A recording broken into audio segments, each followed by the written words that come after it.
Bonjour à toutes et à tous. Aujourd'hui, nous allons parler des gestes de plantation.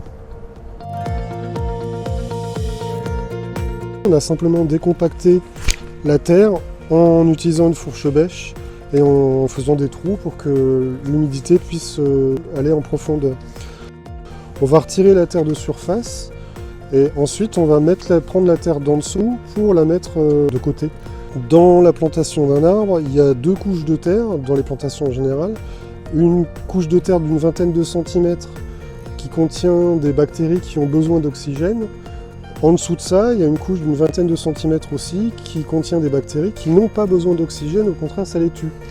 Et donc en fait c'est vraiment important de faire la séparation de la terre de surface de la terre d'en dessous de profondeur, justement parce que ça nous évitera, en rebouchant le trou de plantation, de priver d'oxygène ce qui en a besoin et de donner de l'oxygène à ce qui n'en a pas besoin.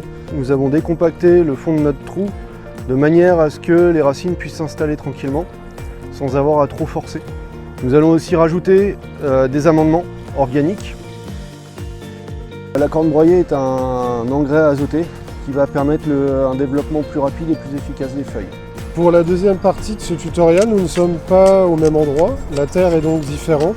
Et cette fois, dans la terre du dessus, on rajoute du terreau. Ça permettra aux racines de mieux pousser et de moins être écrasées entre des grosses mottes de terre argileuses qui seront difficiles à pénétrer.